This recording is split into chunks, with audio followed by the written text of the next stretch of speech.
What the hell? Griever here, everyone. Behind the Bar Reviews, chapter 310 of 7 Deadly Sins, and I am just totally beside myself. Now, thankfully, I have calmed down somewhat after doing the Boar's Hat podcast, because this was a chapter needing an immediate Boar's Hat podcast. For those of you who don't know, Grim Reaper, great guy, posts a Boar's Hat podcast for 7 Deadly Sins discussions and theories, and a usual weekly wrap-up of each chapter review in a podcast format. Go check out his channel. Link will be in the description down below, along with some great other guys. Sundown Rider, Zarcel, Keishan, Naya, a bunch of guys. Anyways, let's get into this. Because though I have calmed down, I still think my points are valid. Alright, so we all knew the end of the series was coming. Nope! Because we're not going to go panel by panel in this chapter. You know why? Because this chapter basically says, we'll be friends forever. Elaine, we'll be friends forever, even though they met each other for all of 5 minutes. We'll be friends forever. Deanne, don't worry about the insults you had last chapter. Forget about it. Forget about it. We're in Donnie Brasco now. Forget about it, right?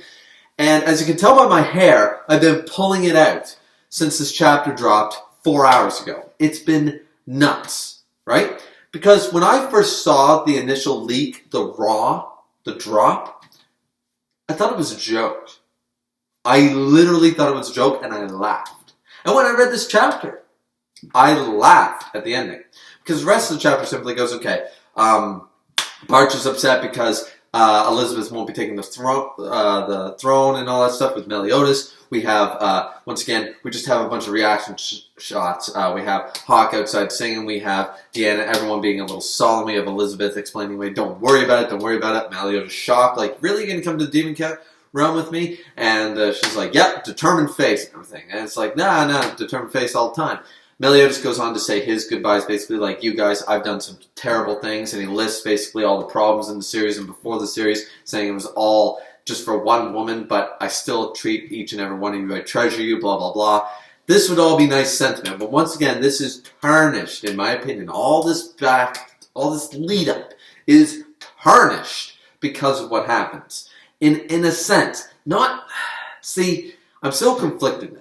Because, guys, just go watch the podcast, honestly, because you guys will get such a better, it's a 2-hour podcast, but it shows my evolution, my own personal opinion, slowly changing after talking to some guys that are very informed about the series, who love the series just like I do, and have talked me down in some respects. I went from the glass isn't half empty, it's all empty. There's no water left. There hasn't been water in this glass. There's not even a fucking glass. There was not water for miles. We're in the middle of the Sahara Desert. Okay, the glass is half empty. Or, well, no, actually, even the glass might be a quarter or a third away full. That's what I've come to. This has been a big swing. But I didn't want to deprive you guys of my initial reaction, which is what you just saw. That is what I felt when I first saw this. However, let's look at everything clearly. So, they're going to go to the demon realm. Hawk is apparently going to go to purgatory. How the fuck he's going to survive is beyond any of us. Like, remember that things like Meliodas and Bond, when they were in their shadow form, like, not in Dora, but shadow forms, existed? How is Hawk not going to get eaten? And for all the people that believe the Demon King is not dead, and he's back in his whole body, a lot of people don't even think he's that far. But anyways, for those of you who believe that the Demon King's rotting corpse with one arm chopped off is back in his old body and still ruling over purgatory for all it's worth, is still there, there's another thing. How's Hawk going to jump into his own eye? Yes, Merlin shenanigans, but, you know, so that was a little weird, but still. The other information we got before the ending, we're just covering our bases here, guys, is we actually got a description of the demon realm. It's very similar to purgatory. I brought this up on the podcast. It's very similar to purgatory. And it does not have any real differences other than the fact that it's miasma and not fire and brimstone. It's more miasma. Very reminiscent of, I believe Keisha Prime brought it up, of Naraku, Inuyasha. Going into the miasma. Oh, humans can't survive in this. And then we also have Endora roam around sort of idea. And I'm assuming they're not nearly as strong as the Ten Commandments Endora, but nonetheless, crazy, darkness, demon, beasts. Okay. Now that that's out of the way, the ending. So they open the portal. They go forward. Meliodas waves hi.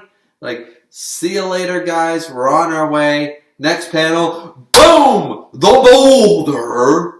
And yes, I made an Avatar reference. Yes, some people say it's an anime. Yes, some say it's not. I still don't really think it's that great a show. Nonetheless, the boulder has come to wreak ripest vengeance upon the series and slam down the main heroine like that. Forgetting the fact that Bond went toe-to-toe with the Demon King, we can assume a level of speed of sound, speed of light, somewhere in between. Forgetting that Merlin can goddamn well teleport. Forgetting that Meliodas. Suffice it to say, those of you who don't believe he has the Ten Commandments, I think you're wrong. But nonetheless, half the power of the Demon King. Even if he doesn't have that, this is also the same guy who used Trillion Dark on a god and won. So, regardless of whether he's the true Demon King, whether he got the half the Demon King's original Ten Commandments power, which I believe he does, whether it's his new magical power, which sliced off the arm of a god. Remember, regardless what you believe, he's still sliced off the arm of a god and Trillion Dark to God. Dude's strong as hell. His very presence is slowly breaking the world apart. That's why he has to leave. He's going to destroy the land and the earth next if he doesn't leave, where a realm that can contain and actually weather his power. So, okay. But all these people gathered here together, and all of a sudden, boom, boulder! And then we get the line. The curse. The curse. Okay. So, initially, I looked at it. And I need a drink before I explain this.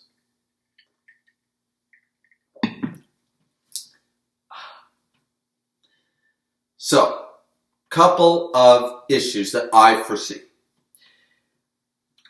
The curses. I can believe away all of this.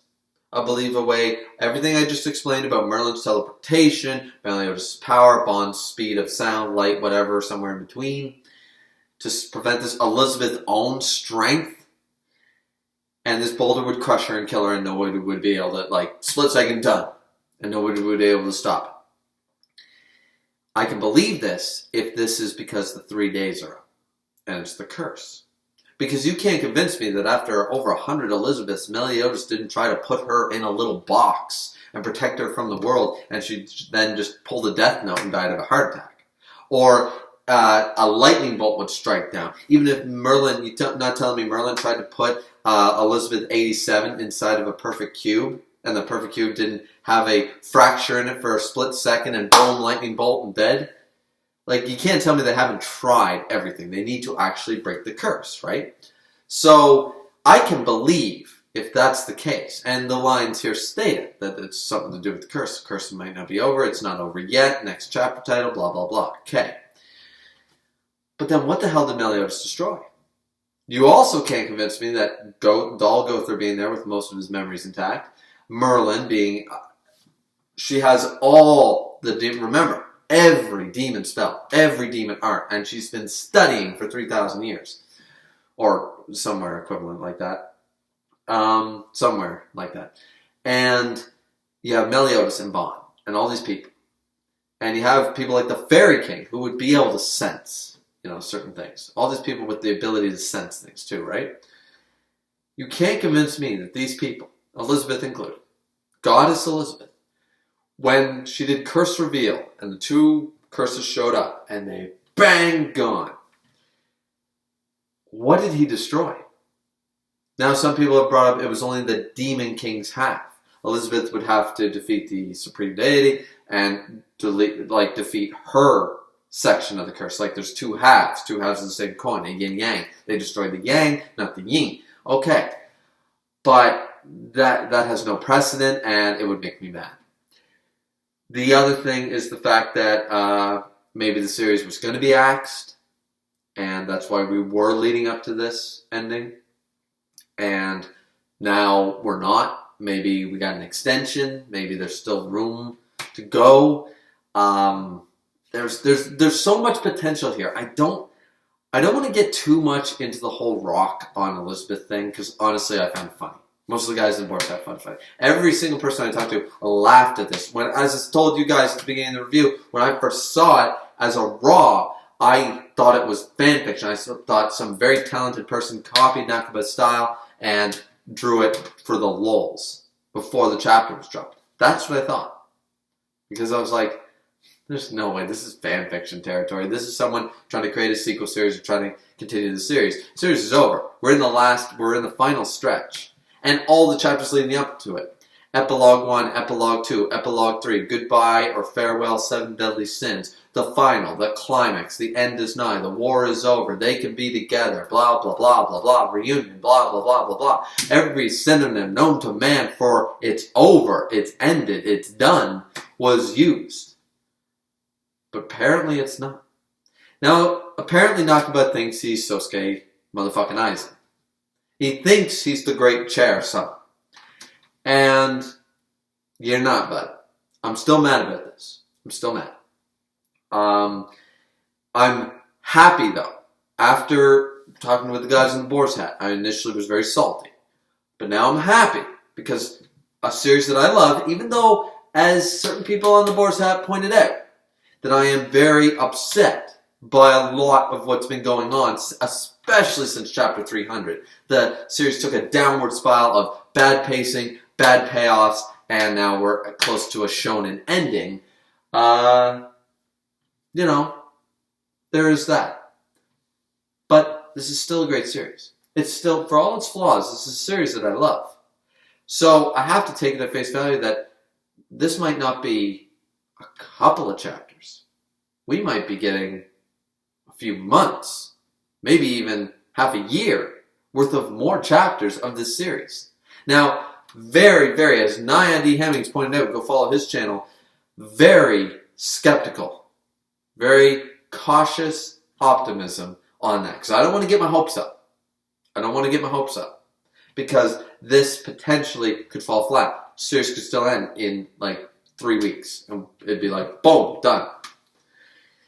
So, and for a guy who spent almost over 2 months showing us it's the end of the series. The series is over.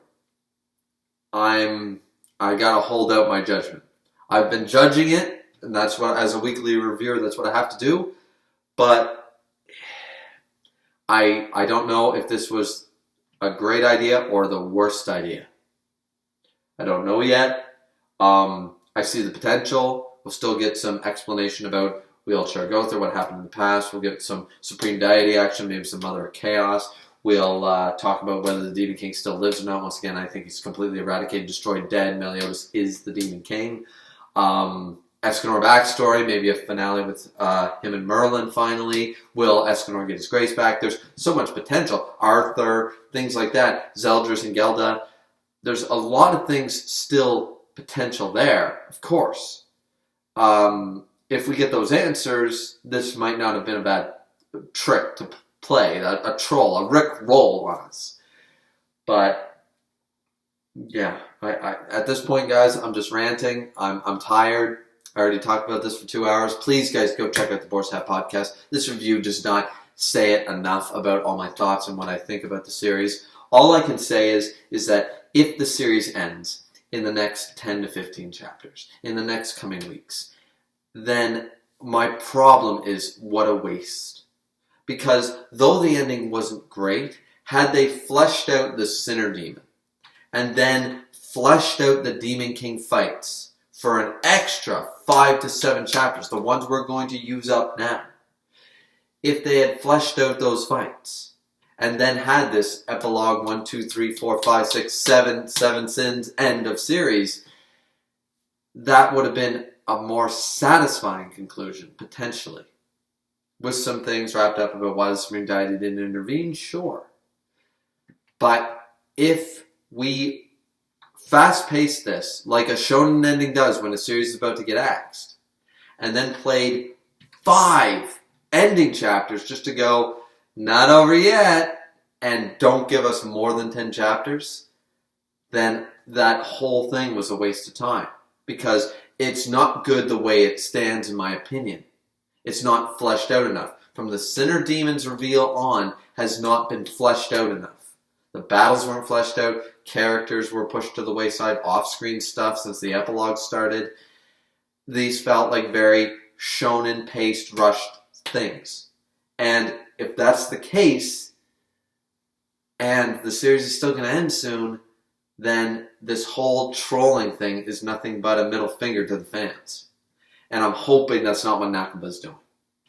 If the series continues for more than 20 chapters, and we get satisfying conclusions and stuff, I still say this will be a weak point because of pacing, if nothing else. But as long as the series continues beyond another 2 months, 3 months, then this was just a bump in the road and can be critiqued way better than what I'm currently doing. But based on what I know right now, and based on what I assume right now, which is all I can do as a week-to-week reviewer, I'm still not happy with the direction they did this. But we will hold out judgment, as Naya told me to do. We will hold out judgment. This has been Griever with the 7 Deadly Sins, chapter 310, chapter review.